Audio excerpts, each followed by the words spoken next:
thank you all so much for coming. Thank you to Dr. Chavez for bringing your class. Obviously my class as well. Thank you for being here. And for those that are here for honors and doing extra co-curriculars, I really appreciate it. You got a front row seat now. If you don't know me, my name is Lorena Austin. I'm a student here, obviously at MesaCC. This is my last year. I'm a sociology major. And the purpose, So the purpose for this panel is, if y'all don't know, it's Hispanic Heritage Month. It runs from September to October, half of September to October. And so the college wanted us to do a couple of Hispanic Heritage Month activities, so this is one of them. And so what I'm presenting is what's called HSI, and we'll kind of get into that. But it's a project we're doing with ASMCC, so Student Government, Student Life and Leadership, as well as the HSI Committee. So we'll jump right into it. So what does HSI mean? So HSI stands for Hispanic Serving Institute. And no matter the college or university, you automatically receive that delegation when your school has a 25% Hispanic enrollment at the college. And so what that means, that the school automatically becomes eligible for extra funding and grants, which is really great for the college. The misconception is that those grants and funds only go to Hispanic students at the college, but that's not true. The funds and grants are available for every single student. So it's inclusive, which is really, really great. So this is a great opportunity for our college. And so why is this a big deal? Because right now in Mesa, we've had a huge growth of Hispanic population. When I was growing up here, it was very much different. It was mostly a white middle-class town, and since for the past 20 years, what I've seen is just this unsurmountable growth of Hispanics in the community. And it's reached our school systems, and so why we think it's going to reach our college already, but also beyond that, we're going to have a huge influx of Hispanic students come to MesaCC. So currently, Mesa is 28% Hispanic. Our college right now is 23% Hispanic serving, and we're supposed to hit 25%. We're projected to hit that number in 2018, so by next year, which is really exciting. And currently, MesaCC's full-time employees that are Hispanic are 14.5%, and that includes full-time faculty, and 7% are part-time faculty. And so the purpose for this panel is to give Hispanic students a venue to share their experiences, to convey to staff and faculty and administration what services they may need. In my opinion, if we're going to be a quarter of population of the college, we need to make sure that we have those services available. And the purpose of this is to kind of dissect the term Hispanic, right? It's a huge umbrella term that we don't usually dissect into all the different cultures, socioeconomic statuses. Hispanic in our community means that we have a very Latinx community, so some students might be first-year college attendees. Their parents may not have gone to college. We have Americanized students. I feel like I'm an Americanized student. My family's been here for 5 generations. I don't speak Spanish. Both my parents went to college. So there's really different experiences that each student has. We have DACA students, which are undocumented students and things of that nature. So the purpose of this panel is kind of just to look at all these experiences and how diverse they are, and to understand the word Hispanic should not lump everyone's experiences into one word, right? Does that make sense? All right, cool. So we're literally going to jump into it right now. Okay, so here on the panel we have 4 students that have been so gracious to come and share their experiences with you all. Paul is very excited, obviously, for those that know Paul in their class. It's going to be great, I promise. You're just going to talk about yourself. Like, I love to talk myself. I'm sure you'll have a good time. Okay, so for each one of you, give us your name, give us a little background about yourself, specifically what your family history is pertaining to college, your education, and what your future goals are. So my name is Cristela Rivera. I graduated from MesaCC. I walked in May. I have 2 degrees. I graduated Phi Theta Kappa. A little bit of background about my family and myself is that my mom and my dad both have an 8th grade education. I am the first person in my close and extended family to ever graduate high school, which I did at the age of 16. Now I'm going to NAU for my bachelor's degree in public administration, and that's going well. I'm a survivor of domestic violence, which I advocate very heavily throughout my community. I have a strong presence helping people understand and also advocate for domestic violence prevention as a whole. I also like to mentor people. I like to advocate for higher education, especially within the minorities, because I understand the challenges that we face, and it's very unique to experiences of people that are Anglo. Okay.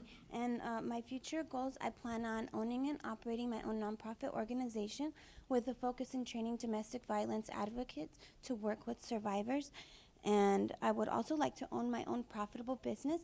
I'm not sure in what yet. I have many passions, and that's me.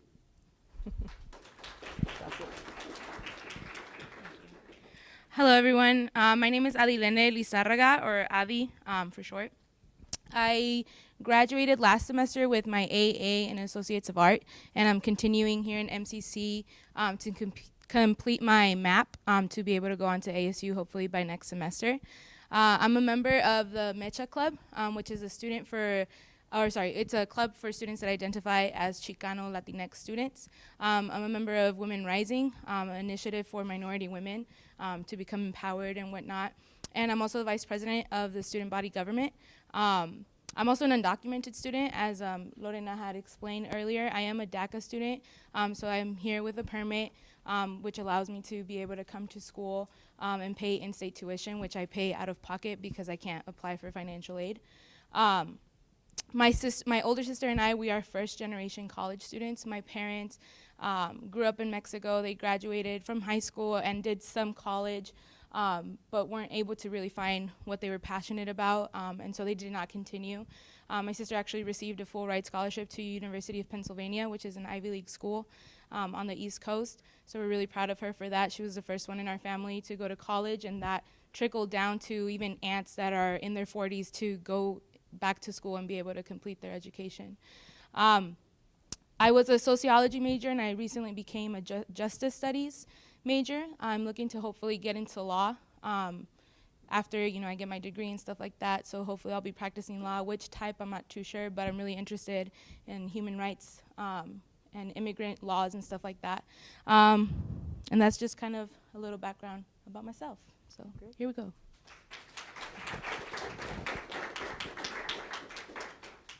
Hello, everyone. My name is Lupita Montañez. I am co-chair of Mecha, and I am also in Women Rising. So 2 clubs she explained. A little about my family. I am the first one in my immediate family to go to college. Extended family, all that stayed in Mexico, most of their kids have made it to college, so that's really cool. My future goals is I want to be a school social worker and work with undocumented students, or work with children crossing the border. Yeah. Perfect. All right, my name is Paul Delgado. I am a second-generation American. Both my grandparents are directly from Mexico. None of my family has really completed college until me, and then once I started, both my dad finally decided to finish high school, and my mom went back to school because she found that she could not go any further in life without her degree, so I think that was really cool. So it's kind of awkward when you go to school with your mom, right? Other than that, most of my goals just kind of revolve around computer coding. So right now I'm in my 3rd year. Next year I get to transfer over to ASU. That's about it. Awesome. Okay, so second question. What has your experience been like at MCC? Do you feel that you have been supported and that adequate resources are available to you? First of all, my experience at MCC has been phenomenal. I'm still experiencing it. I have 1 class left. That's a computer class. So I'm still here with you guys at MCC while I'm also at NAU. My experience has just changed me overall. I believe that it's made me a more well-rounded person, not only academically, but personally and professionally. It's allowed me to network and build relationships with people, which I think are essential to being successful in college.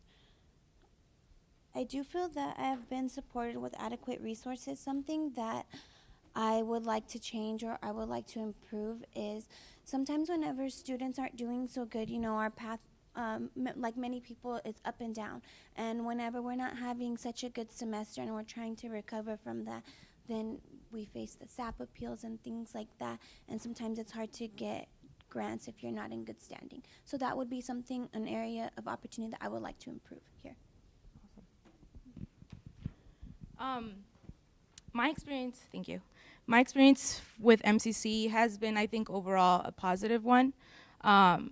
A little with my background, I used to be a music major at Grand Canyon University, and because that was a private school, I was able to have a full ride scholarship.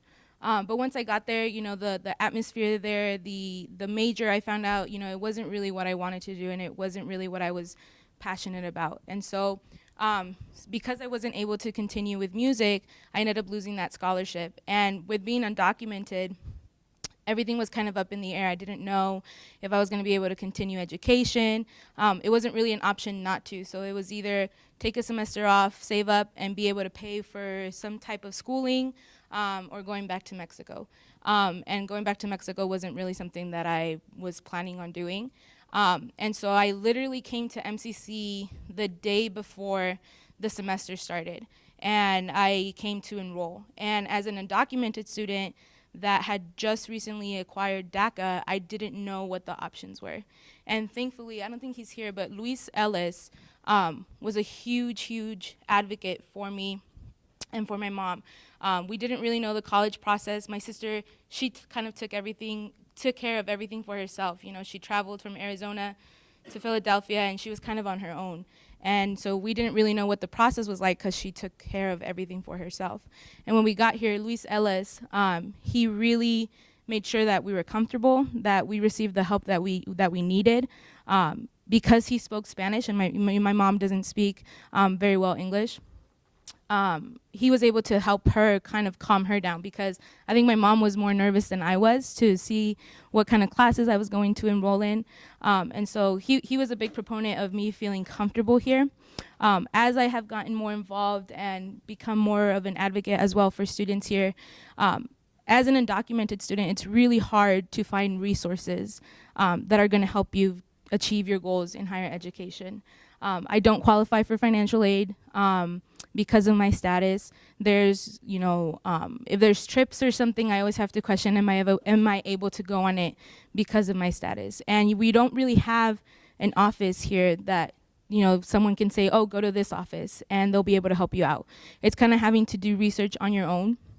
It's kind of having to be your own self-advocate for things like financial aid. And so that's definitely a proponent. Right now the hot topic is immigration, and the community that is under that scope right now is the Latino, the Hispanic community. And so when we have, a large population of Hispanic students, that probably a large number of them are in the same situation, but we don't provide those resources in terms of helping them out, it could be really a large factor in whether or not we continue education here. And so I think, overall my experience with getting involved in clubs and stuff like that has been a positive one, but there's definitely a lot of work that can be done to make sure that, these students continue on with higher education and are getting the accurate resources.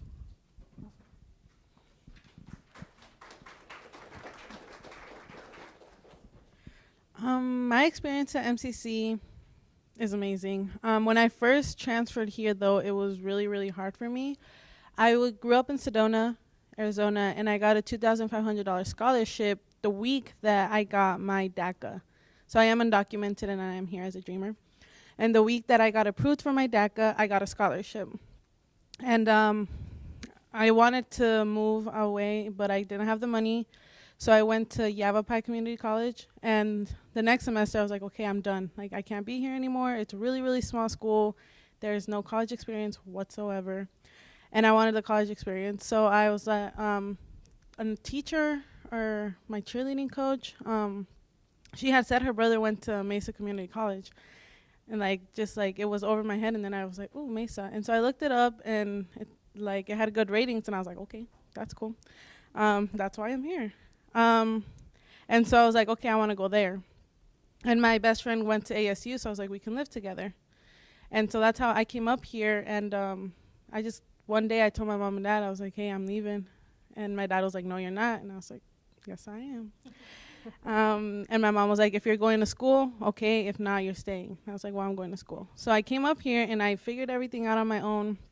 I also went to Luis. My scholarship, though, was really hard for it to go through. Whenever I had to pay, I said I have a scholarship, and they were like, but you're undocumented. And I was like, yeah, I have a scholarship, though. And they're like, oh, okay, go here. They sent me to financial aid, and then they sent me to scholarships, and then they sent, like, they didn't know how to handle me. And for that, I was just like, well, why can't I have a scholarship? Y'all know how scholarship works, right? Scholarships happen all the time. But the fact that I was undocumented threw them so out of the loop that they didn't know how to handle it. And so just start classes, my mom had to pay out of pocket, and she wasn't ready for that because I had the scholarship, and I told her at least the first semester I had my scholarship, and she figured it out, thankfully. But it took it took the whole first semester that they didn't know how to do my scholarship, and that's a problem. We can also get scholarships. I'm not the best educational wise, but I had a scholarship, and it made me feel like, what's wrong? Like, what is this? Why is this happening? So that's definitely something that needs to be looked at, because we get scholarships. It's a normal thing, and we should be expected to get scholarships. Nobody was trained for it. Nobody knew. They kept asking people, calling people, call this number, call that number. And I was like, oh. My mom was like, I don't know if I'm going to have money for you next semester, so figure it out. So all the pressure's on me, and I was just like, I don't know what to do. Like, this is too hard. Like, it shouldn't be this hard. Besides that, I found the club Mecha, and it became a home for me. I could talk about how it felt being undocumented here. I found my advisors, Yvette, Cerda, and Raquel, and they made a home. I'm away from my family. I don't have anyone here, and they made me feel good. I have someone to talk to, and whenever I need anything that has to do with school, I can just text them. It doesn't matter what time it is. When I was trying to sign up for classes, when my classes would get dropped, I could just call them and be like, hey, this happened. What do I do? So it's really, really good to find people who you identify with, find people who can help you. Yeah, I really found a home in Mecha. My DACA expired, and I didn't have money to renew it. And so I was out for, 3 months? And they all helped me fundraise. It made my life.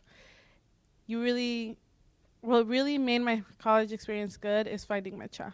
It's finding a club that I identify with, finding familia, finding someone who knows what the struggle is, finding someone else who's a DACA student trying to get to college and trying to make their parents proud.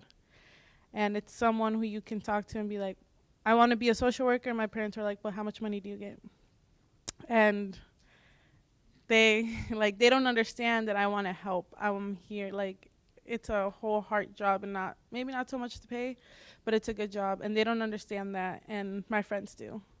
And it's someone who I can just talk to them, and they know the pressures that I'm feeling. So that's definitely made my college experience the best one yet.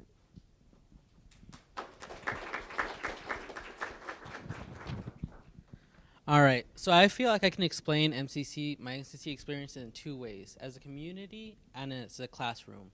So I feel like when I first came here, I was like, this is my first time. No one could actually help me through this. When I was in the classroom, I knew the first few classes were going to be a little bit boring, maybe depressing, because, you got in those classrooms, you got those kids that were like, I'm only here because my parents are making me. You know what I mean? No one's here, and I'm like, I can't be hanging around people like that, because then I just don't want to be here. But eventually, once I got through those classes, I feel like I finally found more people that were interested in what I was interested in. They could help me. If I didn't understand something, I could go to them. They could help me. As far as the college experience went, I think MCC helped me a lot with their mentor program. I actually had a mentor in my first year. His name was Phil. It was actually his second time being in college, because he said the first time it was different because someone else was paying the bills. Now he was doing it. So he kind of gave me a whole new perspective on how to be in college, and that it was okay if you didn't get the first time. That, you know what, you can come back the second time and succeed. As far as adequate resources, I feel like they are there, but no one's gonna help you get there. Everything's on your own. So like you said, you have to research for it. You gotta find them, but they are there. and like everybody else has problems, like just it's more of like here, when you're here, you got to be more self-influenced. There's no really empowerment networks. I mean, there's the MEN when I went there once, like the Men Empowerment Network. I went there and I felt like, oh, hey, there's all these guys, they're successful. I mean, it was something different.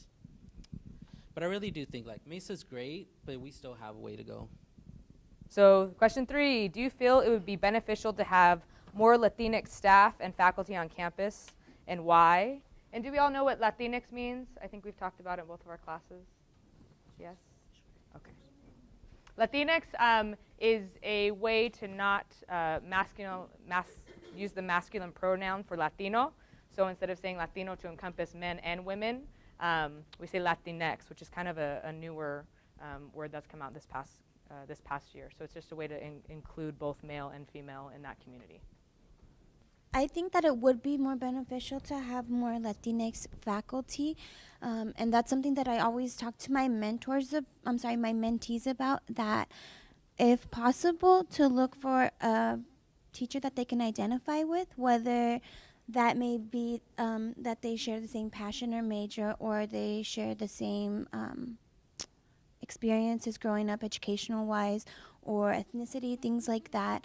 And the reason why is because I think that they're better equipped to understand what you're really going through. So an example that I used during the last panel, which I think was a really good example, was I remember whenever I didn't have childcare, and I let my teacher know, and she was a minority and she was a female, and something that didn't really surprise me, she said, well, bring them to class. And thankfully, there's also been other teachers out there, shout out to Professor Golden, that says the same thing, and he's a male. And I think that they understand that we have struggles, and that they go above and beyond that extra step that some other teachers may not, because they want to see growth in us, and they want to help us help ourselves.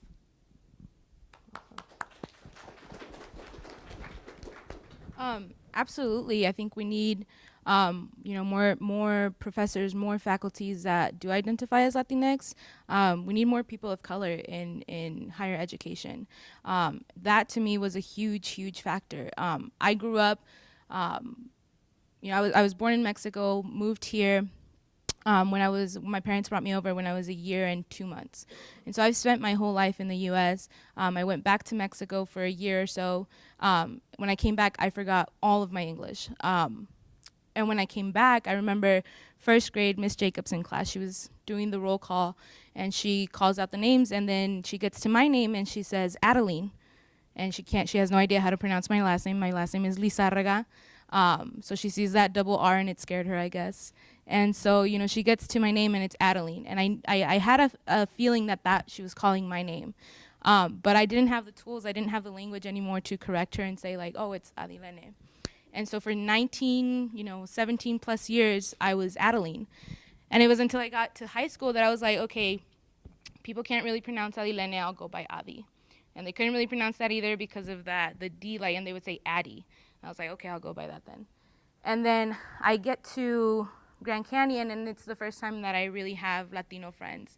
And it's the first time that I have a group of friends that can pronounce my name the correct way. And when I get to MCC, I'm looking at my math classes that I need to take, and I see a professor that has a Latino name. And, rate my professors, that's all I had. His name was a Latino name. And so I was like, you know what, I'll go here. I'll get into his class. I get into his class, and that first day, and I get chills and I get emotional just thinking about it, but, he does the roll call, and he says, Adilene, Lizarraga. And that just felt like something so simple as a name, as how someone pronounces your name, can make the biggest difference in someone's experience. And so when he says my name, Adilene, and now that I have a group of friends that can say my first and my middle and my first and second last name, that makes a big impact. And so when I have advisors like Yvette, and I have advisors like Raquel Welch Perez that can say my name and that are Latino, and I'm surrounded by people of color that are successful and that have the same drive, it makes a huge difference. And so absolutely having those professors, having that faculty that can influence your experience in college, it makes a huge difference. Something as small as how to pronounce someone's name makes a world of difference. So absolutely, we should have more people. Awesome.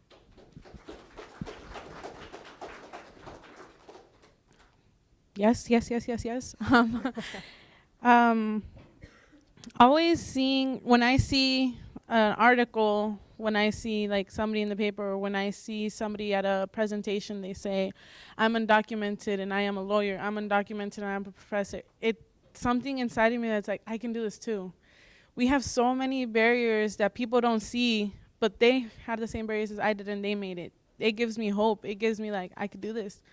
It's hard, but if they could do it, I can do it too. It gives you a sense of strength. It makes you feel like, okay, I got this. It gives you more energy. Also, it'll be beneficial. I had to write an essay, and the teacher introduced it as, what does it feel to be a citizen of the United States? First instinct, well, I don't know. Like, I'm undocumented. And it brings out something inside of me that's like anger and passion mixed together. Like, I was brought to the U.S. at the age of 3. I've been here. I went through the whole educational system. I know how to speak English well, like everything.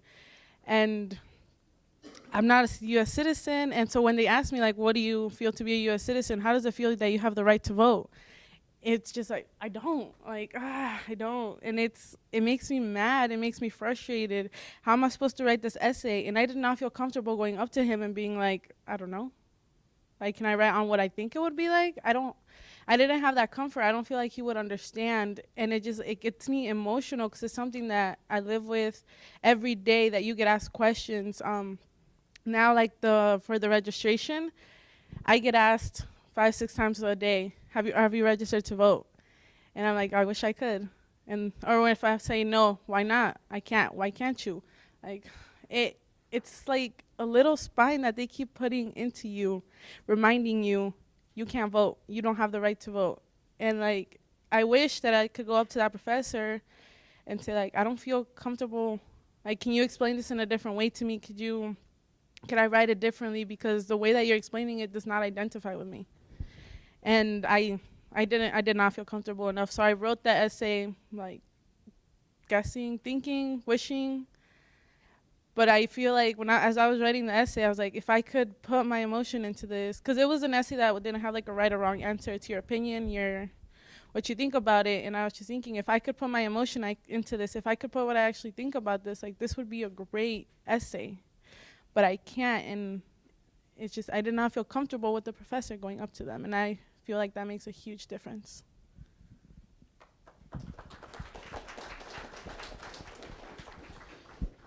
Do I think we need more Latinx more in education? I feel like it's more important to have it more early on, because now that I think back on, I don't think I've explained this earlier, but I was born here, but I was only in America for maybe a week or 2. And then I kind of left with my mom to Mexico, and I was there for like a good 8 years. So I came back, I think around 1st, 3rd grade, between those 2 years. And everything was just new to me. I remember taking that test where like you're testing your English. I'm like, I could answer everything. Like, I understood what they're talking about, but I could not say it in English to them. So it just kind of put me in a different bubble from them. And I think I don't experience my first like color teacher until I think I hit high school. Now that I think back on it, I'm like, I can think of all my teachers, but I don't think I've ever seen one like of color. And you know, like during those few early ages where you're trying to identify yourself, you can't, me having that kind of like past, I could not identify with the other kids, be like, yeah, I did that when I was younger. No, I'm like, I remember just running down the streets, getting candy out of the store down the street and all that. But like, once I kind of hit high school and I met that one teacher, his name was, I can't remember his name, but he was the funniest ever. And like, I could talk to him about things like that were back in Mexico, around Central America, and we could relate a lot, and I felt like I could bond with him and stuff. So like, that was one of my favorite classes being in. I feel like we had that connection. We can make jokes that maybe some other people couldn't understand, but you know what? It was there. It helped me because I couldn't relate with other people. I think now coming more to Mesa, I do see more of it, and it does help. It's like, I think Professor Chavez made like the perfect example. She's like, you know what, I'm Mexican. She just got her PhD right now. Ooh. I think that was amazing.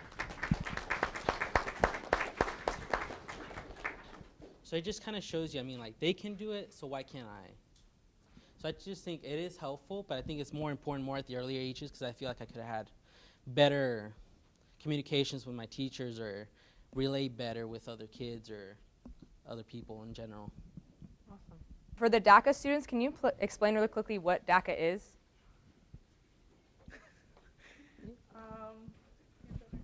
They have it. Okay. Just a real quick overview. Yeah, so DACA stands for Deferred Action of Early Childhood Arrival. I don't know where the E went, but it's not in there. But basically what it is, it allows you, it's a permit that defers you from being deported. It provides a social security number and it provides a work permit. And so with that work permit, with that social security number, you know, we were able to get a driver's license. Like for me, 5 years after most of my friends did. It allows you to have a job and it allowed us to pay in-state tuition.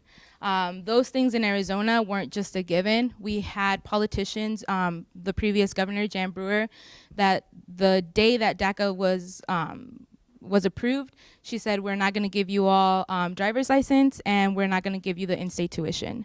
And the community actually fought against that, and about a year or two later, that decision was revoked and we were able to get a license. And now the community colleges were always in-state tuition, and but now it's at the university level as well that it's in-state tuition.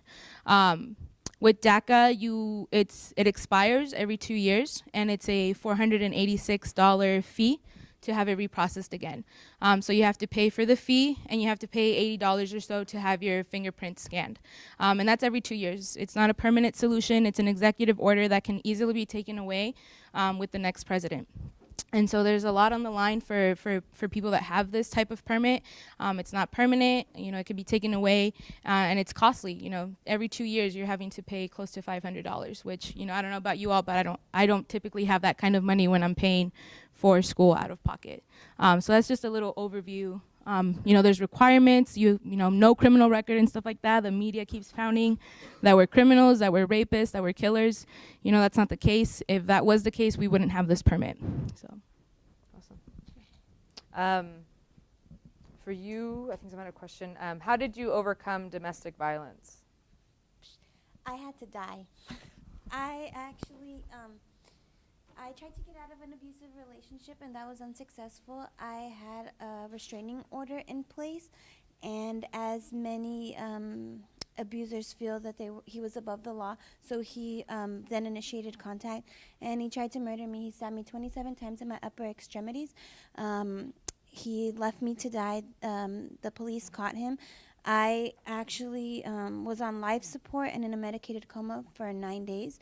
They thought that I wasn't gonna make it due to the internal bleeding. And immediately after the incident had happened, then I had gone to Scottsdale Osborne, and because I lost so much blood and because of the internal injuries, then my heart stopped beating. So one of the surgeons massaged my heart and my heart started beating again. So I still have a lot of permanent medical diagnosis that stemmed from the incident. I've had like broken bones, my lung, my small intestine, my spleen was punctured, my head. So I've been through a lot of stuff. But thankfully, I try to inspire people, and there's a rainbow after the storm, and I'm doing great, and everything, there's a solution, and everything has its time, and everything happens for a reason. And I hope to inspire others to better their lives. Awesome. This might be for DACA students. How do you feel about the chance of being deported? Does Mexico feel like another home to you? Pete, if you want to touch on that. Well, so, you know, we all live with the, like, in the back of our heads and you could die today. You could die today. Like, that's always, you know, driving, walking, anything can always happen to you. We live with another fear of deportation, where it's coming home from school and finding your parents gone. Traveling from Sedona to Phoenix, getting pulled over, and you're gone. It is something that, like, you learn to live with. Something that's back in your head every day, every time, especially with this new election coming up. DACA can be taken like that. He could say, we're done, and we're done. And they have our fingerprints. They have all of your addresses. They have all your parents' information. They have every single thing that they need to know about you to get you out in a day. And it is scary, it is frightening. My whole life is here. I've been here since I was 3 years old. This is where I am, and I know Spanish is my first language. I know how to read and write it, but I can't write an essay. I can't go to college over there. I don't know how to do that. Home, I have family over there, which I miss, and I really, really wish I could see again. But I'm not used to that. We're not used to that, and it's sad because I wish that I could say I can go back to Mexico and fit in, but unfortunately I can't. I'm used to the U.S. I'm used to living here. I'm used to driving the way you drive here. I'm used to your seatbelt every time. I'm used to going to the groceries. I'm used to everything. This is my life. This is where I am, and it can all be taken away and by getting pulled over. It could all be taken away by me not putting on a signal. It could be taken away for any little thing that if a cop decides that you're a felon. It is scary. It is hard to live with, and it's something that you just gotta keep fighting for. Yeah. Can you go over your San Diego trip recently and how that felt? Recently, a couple friends of, it was like, I believe 4 of us. We had a car. We took a trip to San Diego. It was the last weekend before school started, and we kind of wanted to do, the last hurrah before we had to go back to school. And we decided to take a day trip to San Diego to the beach. And we're driving through to get to California. I'm in the driver's seat. I have a friend that is also, she also has DACA. And then I have Erin was in the back seat, and another friend of ours was there as well. And one of the turns to get onto the freeway, I don't remember where, but that was the pathway that you had to take to get to San Diego was closed. And so we're like, okay, we'll just keep driving. And we'll just keep driving and we'll turn the next time that we see it. We turn, and then we're like, where are we? I know that San Diego is super close to the border. I grew up being scared of San Diego because we know that there's a border patrol checkpoint there. My parents have never gone to San Diego. As an undocumented immigrant, you know which cities to avoid and you know which roadways to avoid because you know that there's checkpoints there. We turn, I'm driving, all of a sudden my friend gets a text from T-Mobile that says, Bienvenido a Mexico, which is welcome to Mexico. I start freaking out. I'm laughing. I laugh uncontrollably when I'm nervous, but I'm also laugh crying. And I'm like, oh my gosh, we gotta turn back. We have to turn back. And everyone in the car is like, what do we do? Because if I get to Mexico, that's it, I'm done. You push me past that line, I can't come back in. And so, it's something so simple. We were trying to take a road trip, and we're we knew the border was a mile to our left. And so that stupid text message from T-Mobile, because we were so close to the border, it's welcome to Mexico. And I thought that was it. I was like, I'm going to have to call my parents.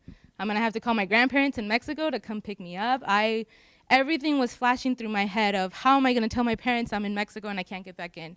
I started telling Erin, get all your contacts to make a huge, media storm to get me back into the country because I can't, everything was running through my head and I was prepared. I was like, well, this is it. Bye, U.S. and hello, Mexico. And, like Lupita, I wasn't raised there.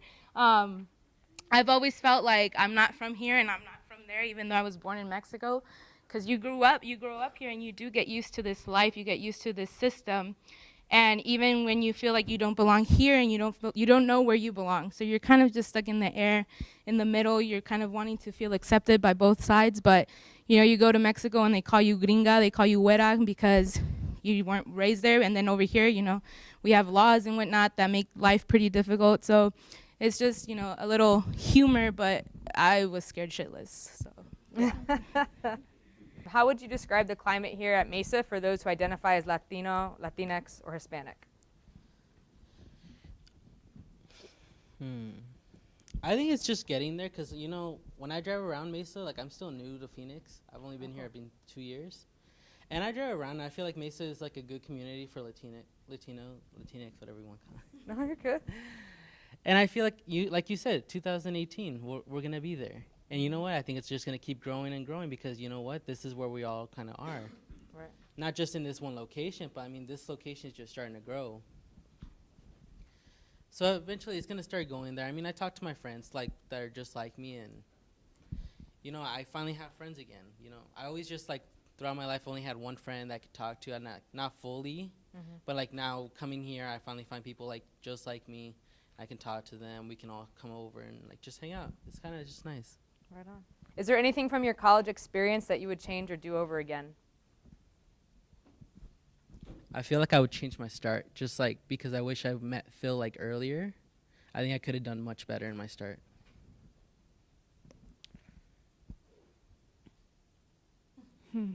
I wish I wouldn't have been scared. I wish that since I got here, I could have been. I'm undocumented, and I'm fighting for this. I wish that I wish I wouldn't have been scared. I think, yeah, same here. I make it a point that every new group that I meet, I tell them a little bit about my backstory, and I do share that I'm undocumented, just because growing up, that was something that I was taught to be scared of and ashamed of. And I feel like now there's power in that story, and that can resonate, I think, with everyone. You know, whatever battle you're fighting or anything like that, there's power to your story. So I think I would have spoken out a lot sooner, and I would have tried to get way better grades a lot sooner, too. Something that I would have liked to change is I would have liked to start building my network a lot earlier on, from junior high or high school. My school and where I come from, no one really expects you to do anything. You're not really expected to graduate. There's not a lot of expectations needed. And so after I graduated, and I graduated at 16, then I was like, whoa, I should totally like go to college. And I stumbled my way through, as a lot of students are getting acclimated to college life, and I wish I would have had that support system going in, as opposed to going in like, hey, I'm here, and kind of learning as I go, so to speak. Is there anyone from the class that walked in that had a question? I know you were here for the last part of the questioning, and wanted to give you all an opportunity. No? Forever hold the peace? No. There's a few more questions. I know my class goes until 11:45. I don't know if y'all wanted to continue, or the teachers, what you had told your classes.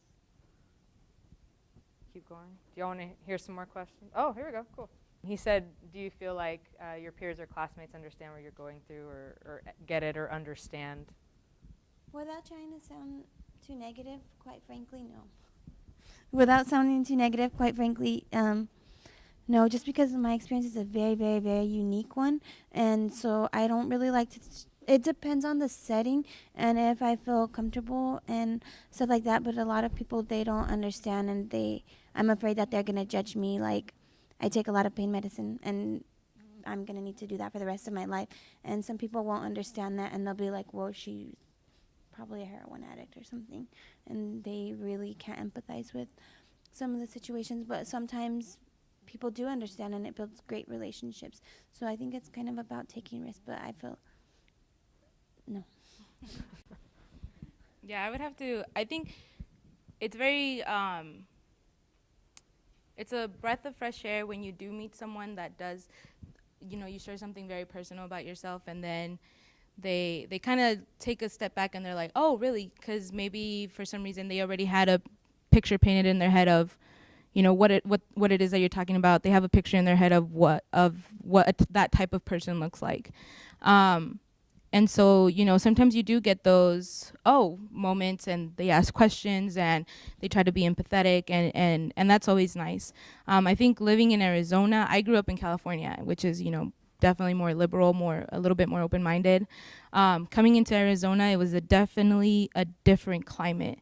And so I do get sometimes that pushback, maybe not directly to my face with my peers, but clearly there's laws and stuff like that. And so I think the reason that I share my story a lot is because of that moment of that's not what I expected. And that gives them a chance to kind of reflect and, question what their ideas were and stuff like that. And so I think that always overpowers or overcomes the fear that I have of sharing my story, is that I can have someone that says, oh, okay, things are a little different, and that's what encourages me to be able to share it as well. No. The last semester when we did this panel, after the panel was done, this girl came up to me. She was like, wow, I sat next to you all semester long, and I never knew anything about this. And I was like, yeah, she's like, it blows my mind. And then like, it just got me thinking, like, a lot of people don't know the struggles that we face every single day, the fight that we have to walk into the classroom, the fight that we have to drive to school. They don't see, a lot of people don't see that and they don't understand that. So it's really nice when we get to educate them. For me in specific, just because I'm technically like the opposite of what they're kind of going through. I mean, I was born here, but I was raised there. So technically, I don't tell people that I was born here and I was raised there, and that I just kind of, like I said, I don't relate to people. Like I'm over here, I don't really relate to like the kind of things they like to do, because I'm like, when I'm over there, I'm actually okay if I went back to Mexico, because I have documentation here and there. So I used to joke to my mom, it's like, if the election doesn't go well, I'm just going back. But no, I don't feel like people would relate, just because everybody's unique and everybody goes through it a different way. And so, like I said, I'm just not the same. Like, they want to fight for what they got, and I'm just like, I'm just trying to still assimilate to everybody else. Yeah, so with you're saying with HSI, do you feel as a student that there's need for more communication with your peers here on campus, for understanding, more collaboration, or is it kind of just like, it's not really like their problem, it's not, you know, it doesn't pertain to them, so it's not an issue type thing, or would you like to see more of a collaboration for that? I mean, sorry. I would definitely like to see more involvement within the community. I mean, you know, how many of you here before this panel even knew that we are aiming to be an HSI? Or how many of you even knew what HSI was, you know? I think that's something within the Latino community that is definitely maybe sometimes a point of weakness for whatever reason. We don't always necessarily get involved, or we don't necessarily always voice our concerns. And I think that has a lot to do with the culture of, you know, where from very little you're taught to work. And to work hard, and not necessarily, you know, I feel like as a community we need to work smarter and not always, you know, physically harder. And so I think definitely how we go about that with getting the Latino community more involved on campus, you know, there's all different sorts of options and solutions for that, but I think there definitely needs to be more of a sense of education. You know, when we look at faculty that may not necessarily represent us, when we see departments being taken over by people that don't necessarily represent us and aren't too motivated to understand us, you know, that to us is like, well, what do we do? And so I think definitely we can't always be the ones educating. We can't always be the ones going out there and saying like, hey, I need you to understand that I'm a person. That's exhausting.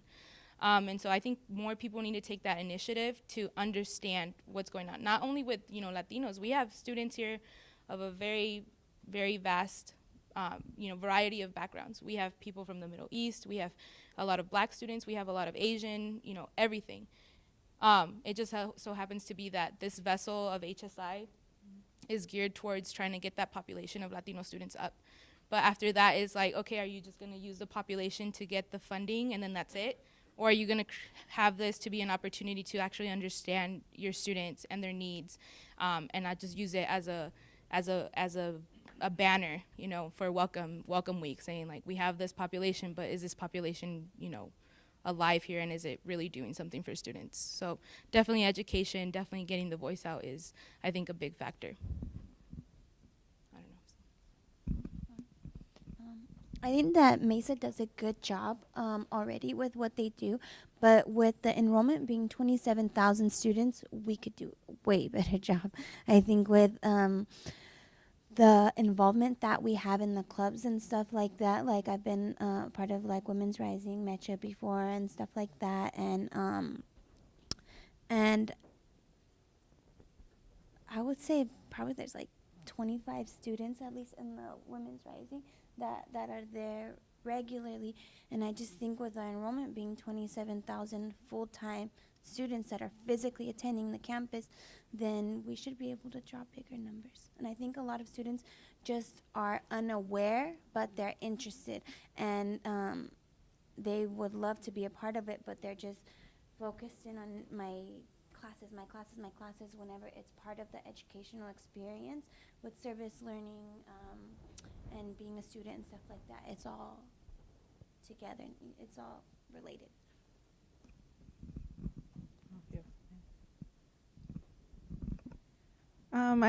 I could definitely see us doing a lot better with it being community, with us educating more of the Latino population here, and everybody actually just educating them all on each other's story. We all have background, we all have stories, we all have difficulties that we've gone through, and teaching each other that just empowers us more. It helps each other out. We'll be able to stand next to you and be like, I didn't face the exact same struggle, but I'm struggling myself, so let me help you and you can help me. It's something that as for everyone to just help each other out and learn about each other's struggles. And it could definitely, all the Latinos here in it becoming an HSI, we should all be aware. We should all learn. I lost my train of thought. We should all just be aware of what's going on and try to get more educated and be interested in each other. Not just come here, get an A, let's go. This is more than that. This is about getting to know the real world, like they say when you're graduating high school.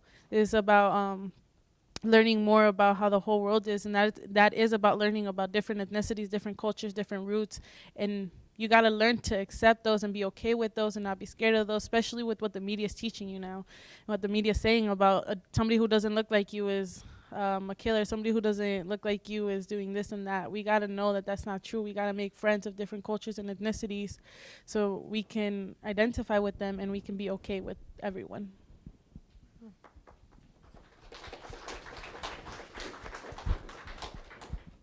So pertaining to the class I am taking now, Chicano Studies, I wish, like I was talking earlier, those kind of existed more early on, because I think it is important to retain your identity of self. Like, just not to know that just because of what they say on the media, that is not you. Like, you have that retain of identity. I think like the Indian culture, the Native American culture kind of retains it best. We know they're different. We know they are American, but they can still be themselves. And I just wish like all kind of ethnicities and cultures had that with them. Like the Hispanic communities, they're getting there. The Asian communities, they're getting there, but they're kind of just secluding themselves to like a little borough. Like you have like little China, little Italy, stuff like things. But we should be expanding that more to everyone. You can go anywhere, be like, oh, that's not them. That's only certain people. We shouldn't group one person's actions to everybody else. I just think that's like one more important focuses of everything. Awesome. Well, thank you all very much. Yes, thank you. Really, really appreciate you all for coming. It's really great to see you all out here just to listen. So when we listen, we don't listen to judge, we listen to understand. And I heard that quote this past weekend, and it really resonated with me. So I just hope, at least if anything, if you didn't learn anything, you knew all of these things, which I don't know if we all did, at least you can understand a little bit better. So again, thank you all for coming, and yeah, you guys were great.